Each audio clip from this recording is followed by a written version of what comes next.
Assalamualaikum warahmatullahi wabarakatuh. Waalaikumsalam warahmatullahi wabarakatuh. Kami akan mempresentasikan tugas geografi yang dimana tugas tersebut potensi dan ancaman demografi di Madura. Kami dari delegasi dari 11C SMA Anata IPS. Perkenalkan, nama saya Wajah Profit Dan nama saya Imam Sansi. Dan nama saya Ahmad Ali. Baik, yang pertama pembahasan Pulau Madura yang akan dipresentasikan saya sendiri. Bismillahirrahmanirrahim. Madura adalah nama pulau yang terletak di sebelah timur Laut Jawa Timur. Pulau Madura besarnya kurang lebih dari 5,160 km, 2 lebih kecil daripada Pulau Bali. Dengan penduduk hampir 4 juta jiwa. Pulau Madura didiami oleh suku Madura yang merupakan salah satu etnis suku dengan populasi besar di Indonesia. Jumlahnya sekitar 20 juta jiwa. Mereka berasal dari Pulau Madura dan pulau sekitarnya seperti Gili Raja, Pati, Ras, dan Kangean. Selain itu, orang Madura banyak tinggal di bagian timur Jawa Timur, biasanya disebut wilayah Tapal Kuda. Dari Pasuruan sampai utara Banyuwangi, orang yang Madura berada di Situbondo dan Bondowoso, serta di timur Probolinggo, Jember jumlahnya paling banyak yang biasa berbahasa Jawa, juga termasuk Surabaya Utara serta sebagaimana. 1.1 Kondisi dan ancaman. Ancaman berdampak merugikan manusia dan lingkungan, dan tidak adanya kemampuan dari masyarakat untuk menanggulangi 3 potensi penyebab bencana di Madura dapat dikelompokkan dalam 3 lingkungan, yaitu seriusnya adalah faktor keragaman demografi di Madura, jumlah penduduk. Demokrasi tanpa disertai sumber daya manusia berkualitas lagi mengancam ketahanan bangsa Indonesia.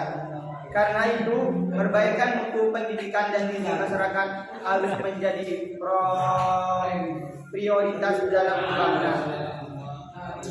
Hal itu mengemukakan dalam acara diseminasi kajian kependudukan 2016 dan ditransaksi Pusat Penelitian Kependudukan Lembaga Ilmu Pengetahuan Indonesia dalam kurung PPK atau LIPI bertema daya saing penduduk menuju ketahanan bangsa.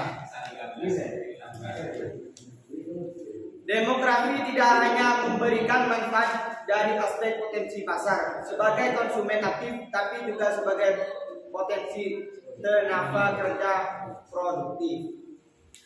Persoalannya adalah ketika kuantitasnya tidak sebanding dengan kualitas, sehingga rentan menuju persoalan pengangguran, termasuk juga ancaman pengangguran terdidik yang jumlahnya semakin meningkat. Baik, 1.2 Kondisi demografi Pulau Madura yang akan dipresentasikan oleh teman saya Wajid Akrobin. Kondisi geografis Pulau Madura dengan topografi yang relatif datar di bagian selatan dan semakin ke arah utara. Tidak terjadi perbedaan elevasi ketinggian yang begitu mencolok. Selain itu juga merupakan dataran tinggi tanpa gunung berapi dan tanah pertanian lahan kering.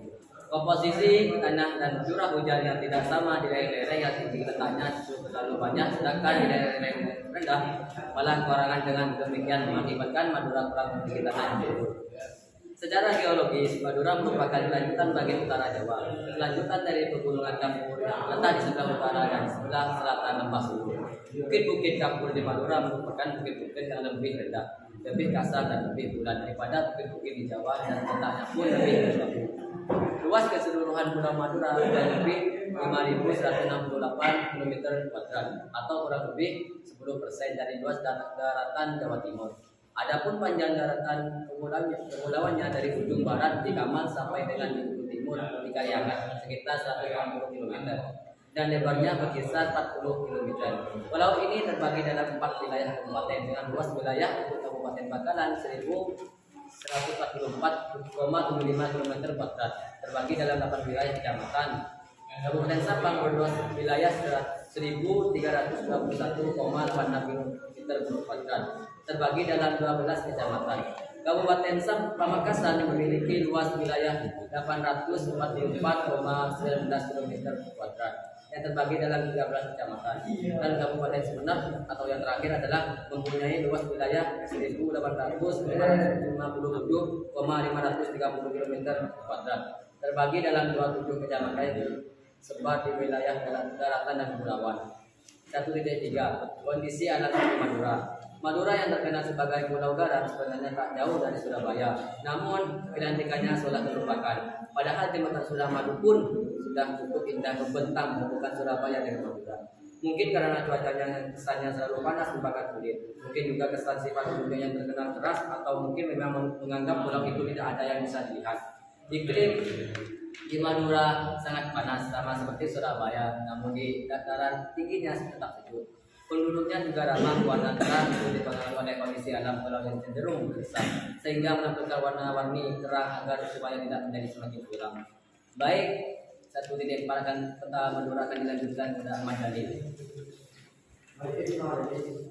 Peta Madura Museum dan Keraton Sumeneb yang posisinya bersebarangan pada lokasi puisi yang ada di sana, menjelaskan semua benda peninggalan termasuk kereta raja yang masih utuh.